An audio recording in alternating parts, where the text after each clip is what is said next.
One of the other items that we're going to plant today is a clematis vine. Now, clematis are one of the most beautiful vines in the garden once they're established. And contrary to popular belief, they're not quite as fussy if you get them planted in the right place. Now, something else that's confusing about clematis is how to pronounce it. I usually say clematis, but I looked up the pronunciation and the stress is actually on the first syllable. So I'm going to have to train myself to say that properly. But what we really want to do today is plant this properly. And the first thing to consider, as with most plants, is the site.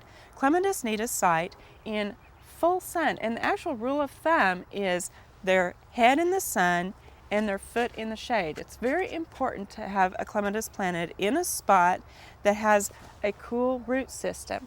And there are several ways that we can accomplish this. Now here we have our lattice, and we're actually here on the east and south side of our barn. And what we're going to do is plant our vine on the shady side of our clematis. So we're actually going to be around here on the other side when we plant it. Now, something else to take into consideration is that they like a well-drained soil, and if you can work some organic matter into that soil ahead of time, that helps. And so we've done that here too. Now, as we start to plant, we need to take a look at the planting hole. Now, this is where clematis is a bit different than a lot of other plants. You want to plant your vine at least 2 to 4 inches deeper than it's been growing in the pot. So I dug my hole here and I'm measuring, and it looks like we're going to be about right here. Now, before I take this out of the pot, it's easy to put it down here and measure and make sure that we're in the right spot. Now the hole, you want to dig it 2 to 3 times larger than your plant, and usually about 18 to 24 inches is a good size of a hole. Clematis like a soil pH of 7 or a little bit above. They like an alkaline soil as opposed to an acid soil. So make sure, if you think you might have an acid soil, to get a soil test taken, and if you need to, lime the soil before you plant your vine, because that will really help it get established well. Now I've gone ahead and dug the hole. I've also added a little bit of organic matter into my soil, and you can put a little bit of bone meal in the hole if you think you need it, if you have put in organic matter. Now I've actually put some compost in here, and that has a little bit of nitrogen in it, so I'm not going to add any bone meal to the planting hole, but you can do that around the edges and along the bottom if you want to. Work that into the soil just a little bit, and that will help it get off to a good start. Now, since we are planting this a little bit deeper, something else that we need to do is take off some of the leaves that are a little bit lower. Now this is a Nellie Mosier clematis, and that is a type 2 clematis, which really doesn't matter that much until we go to prune it, and I'll talk a little bit about that later. But we're going to have a nice pink and white flower on this clematis. Now what I want to do is prune off some of these lower leaves that are going to be below the surface of the soil. So I'm just going to come in here with my clippers and take off probably just a couple of these lower leaves here. Now it's important to be very careful with your clematis vine as you're handling it, because these shoots here are actually very fragile, and so you want to be careful with it as you're pruning. And many times they'll be potted with a stake in here, and I'm going to leave that stake in until I get done planting this, just to help kind of protect the stem of my plant here. So I think I need 2 more leaves here.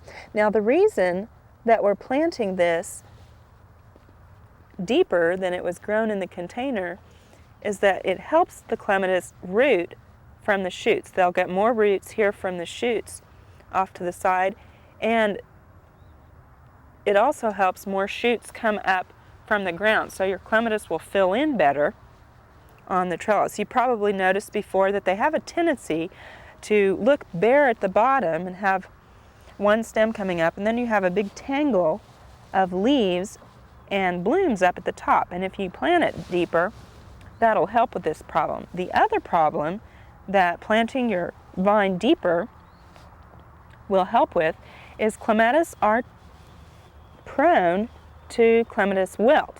And this is a fungal disease that enters the stem and can affect the top part of the plant.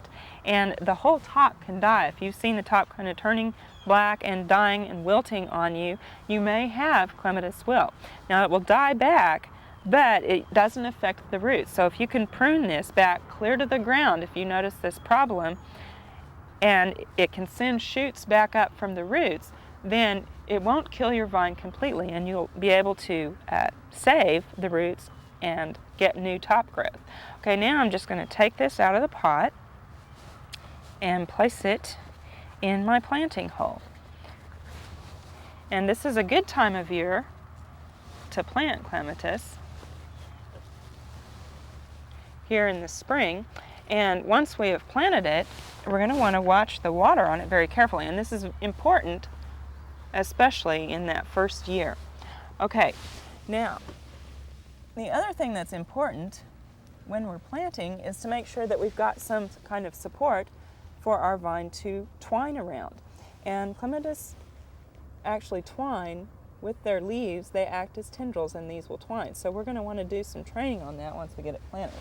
It looks like I've got it situated in here pretty good. And I kind of want to do it at an angle facing back towards my trellis here, and then I'll just fill in my planting hole. And again, I can work some organic matter in with that soil that I'm backfilling in with. Now, if we had planted this vine to grow up a wall, then we would need to provide something for it to climb on. It won't climb on a smooth surface all by itself.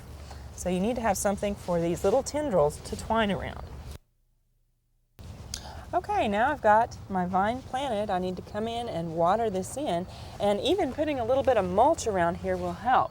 Now that is a way that if you don't have it on the back side of something to help shade the roots, you can mulch it 2 to 3 inches deep around that, or you could even put a rock or a stone at the base of your plant, and that can keep the root run cool. So there are several ways that you can keep the root run of your clematis cool. Now we've got it planted here, and we can probably remove our stake very carefully here. And then what we want to do is come in here, and although it hurts, cut these off at about 1 foot above the ground.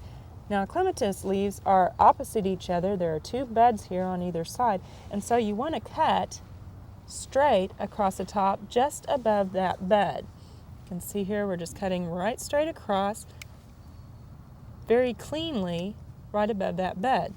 And we'll do that on this side, and we'll come over here and about 1 foot above, come where there's some strong buds here and cut that off.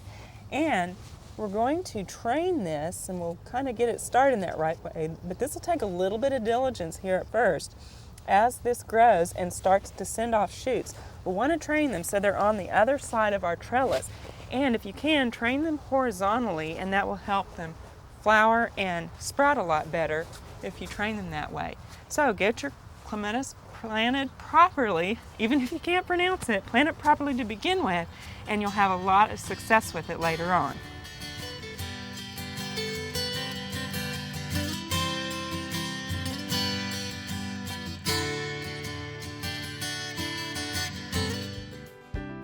We hope you've enjoyed this classic from the Oklahoma Gardening Vault. Remember, even though these tips and techniques are timeless, there's always something new to learn in the world of gardening. By subscribing to both Oklahoma Gardening and OK Gardening Classics, you'll have access to a wealth of gardening knowledge, both classic and contemporary.